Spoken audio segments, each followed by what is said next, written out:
And I believe that CNN and MSDNC, who literally write 97.6% bad about me, are political arms of the Democrat Party. And in my opinion, they're really corrupt and they're illegal. Okay, so Donald Trump spoke at the Department of Justice, and we have a bunch of new meltdowns from CNN revolving around this topic. Now, this speech is rather interesting because Donald Trump does call out CNN by name and said what they're doing could possibly be illegal as far as their reporting practices. So, before we start this video, please like the video. It's the #1 way you can help this channel, and it helps others see the videos as well. Let us begin.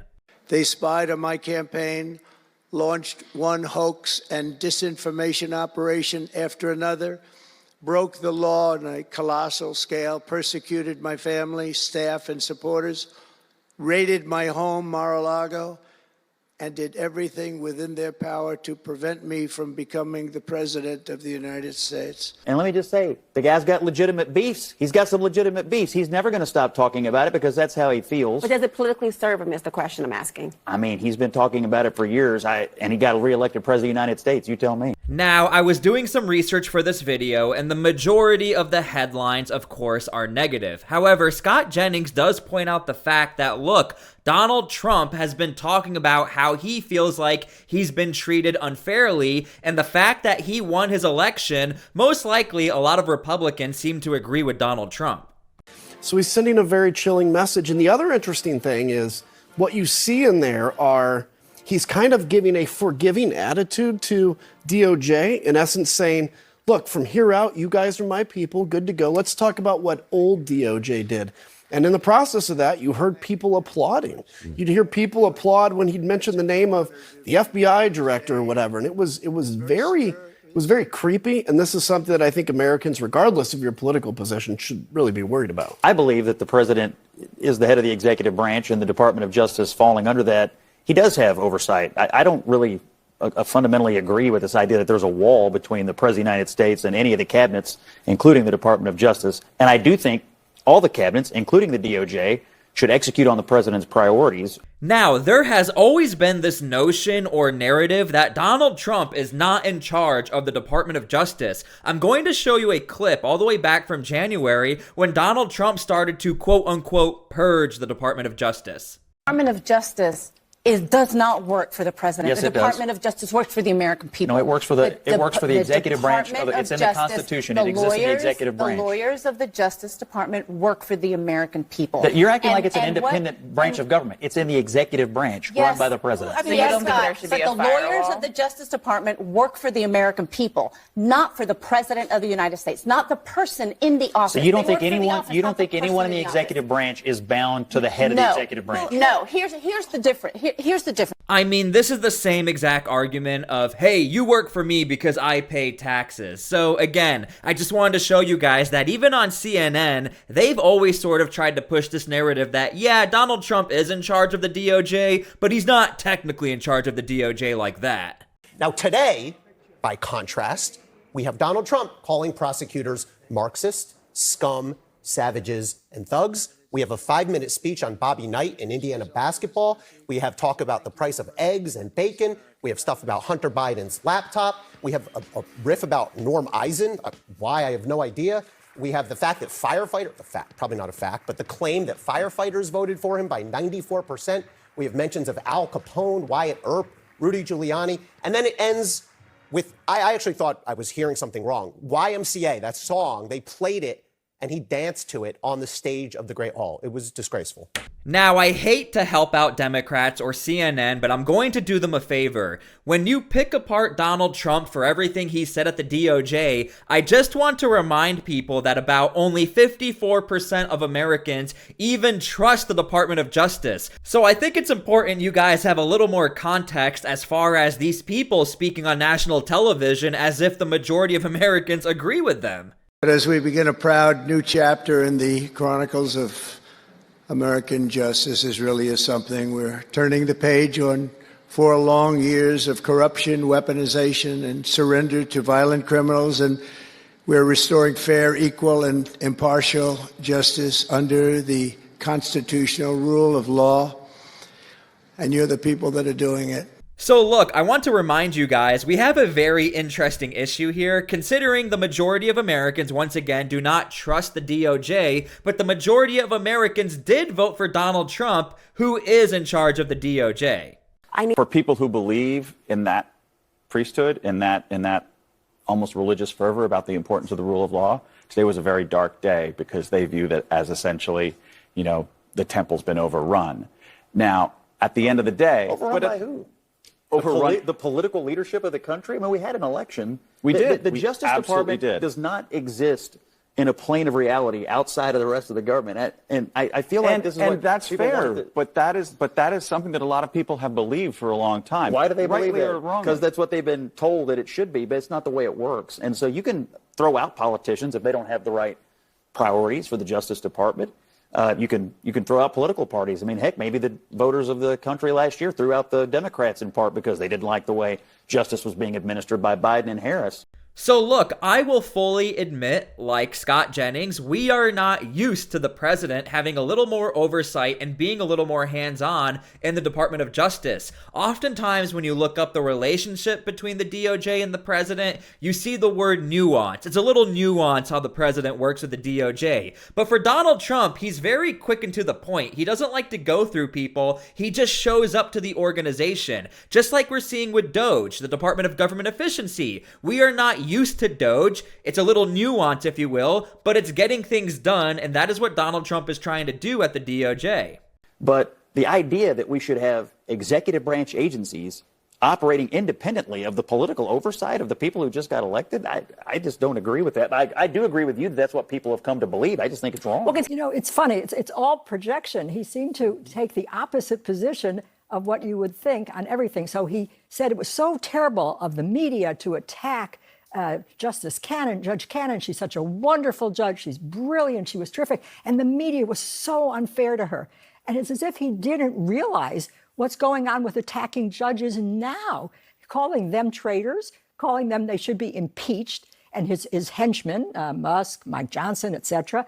All right, so I think there is a lot of context missing as far as why would Donald Trump go after other judges? I mean, they know the law, they're within the law. This looks really bad. And Scott Jennings really brings up the fact that a lot of these judges are almost acting as like activists. If a district court judge rules in a way that the president dislikes, should the president listen or should the president defy? If a district court judge tries to usurp the authority of the chief executive of this country, he should absolutely defy it. There's a difference between broad policy decisions and discrete disputes between parties. That's the difference. If I want a policy decided, I'll take it to the Supreme Court. But what about checks and balances? So you're saying that a judge should decide how and when money is spent a judge is saying, for years, and not the president of the United States? Let me explain You're a governor, a little bit you know. more. Let me explain it a little bit more slowly. A judge is saying, You don't have to talk to me like that. Congress. I have a position on this, and you have an opinion. We can disagree. Yeah, but I'm saying you listen to me because you're not listening, and you're making claims that are not connected to the facts. The judge is saying, Maybe you are. Congress appropriated. Now, I do think it's important to point out, nobody will have an issue with a judge stopping or halting what Donald Trump is trying to do if what he's doing is illegal. But time and time again, it's as if a lot of these judges are just halting or trying to slow down Trump's policies. Not too long ago, from the Associated Press, ironically, Trump invokes 18th century law to speed deportations. Judge stalls it hours later, and this was posted 34 minutes ago. I didn't even plan for this to be a thing, but it goes to show how prevalent it is for Donald Trump. But the idea of going after the political enemies is what I talked about. That does not give you pause as to an abuse of power, potentially? Being someone's political enemy is not a crime, but if you have committed an act of corruption or you've broken some law, that doesn't make you immune from being investigated for it just because you happen to be a political opponent of the sitting president. I think his message has always been, if you've gone outside the bounds of the law and committed some kind of corruption or abused your position of public trust, I want to look into that. But you can't indict people and prosecute people if they haven't been doing that. But that doesn't, but again, investigations, I mean, Lord knows, Republicans have been investigated. Democrats have been investigated before. I just hear him saying, if there are people who've abused their position, Why aren't we looking into that? So again, you are probably seeing a very common theme here as far as Donald Trump's actions as the president or his actions during his speech at the DOJ or what he said. Nothing he said or did has been illegal so far, and I just wanted to point that out. You can dislike Donald Trump, but again, he didn't technically do anything wrong. That said, think about what Donald Trump's logic here is. He basically stood in front of that crowd and said, I've experienced firsthand, I know how brutal it is when DOJ gets used against you. Now, we're going to do it back to everyone else. I mean, it's a childlike view. It's retributive. He just went on a bender, essentially. It's illogical and it's dangerous. What I worry about is we're becoming numb to this. Like every day there's some massive outrage or some red line that we never imagined a president would cross. And when he crosses so many of them, it gets to be like, but we're just being too upset all the time and we're falling into his trap. No, I mean, the reality is we used to have standards for the president. This president is blowing through them. Again, you can leave your comments and opinions down below, but I really think these CNN news anchors are just so far off in insulting Donald Trump and his tactics. I mean, he literally won the presidency, so we have to respect him for that. But also, to use a more human aspect or personal aspect, a lot of people don't trust the DOJ like I showed you guys. So the fact that Donald Trump is trying to be relatable and say, you know, I'm not the biggest fan of the DOJ either, but I'm in charge of you guys, so let's work on it. I actually think that's a very brilliant mindset and a good move. It's just interesting how CNN, they see it so different. But if I'm off, let me know. Leave your comments down below how you feel about this tactic. The word rallied. This felt like a political rally. He was repeating all of his rally points. Well, I mean, the playing of the music, I had to be intentional. I mean, it had to be, you know, it was not just a coincidence there. I appreciate it, all of you. Thank you so much. American people have given us a mandate and really a far-reaching investigation is what they are demanding into the corruption of our system. And that's exactly, I'm sure, what Pam and Cash and everyone else mentioned here and not mentioned is going to be doing. We will expel the rogue actors and corrupt forces from our government. Part of the orders also apparently include prosecuting those in the news media who do not cover him glowingly. And I believe that CNN and MSDNC, who literally write 97.6% bad about me, are political arms of the Democrat Party. And in my opinion, they're really corrupt and they're illegal. What they do is illegal. It makes no difference how big a victory I had. I can have the biggest victory in history. These networks and these newspapers are really no different than a highly paid political operative.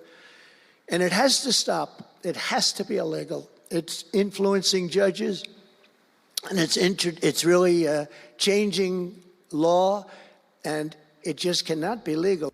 I mean, you can't make this up. I did not plan this. Literally, Trump cleans house at VOA. Reporters put on leave. Most Voice of America journalists were placed on administrative leave after Trump signed an order to downsize the U.S. Agency for Global Media, cutting wasteful spending at taxpayer-funded media outlets.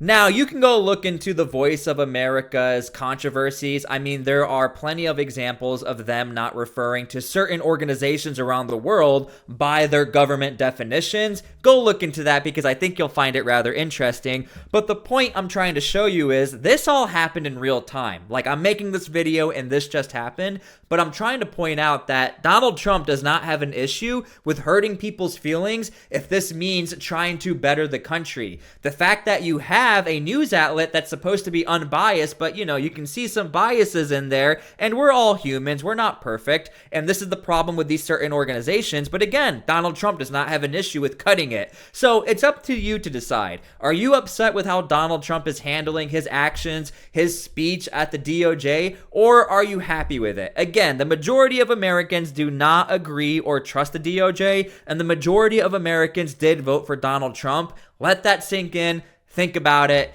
and thank you if you are still watching this video. I really appreciate all of you guys. God bless, and we'll see you all later. Thank you.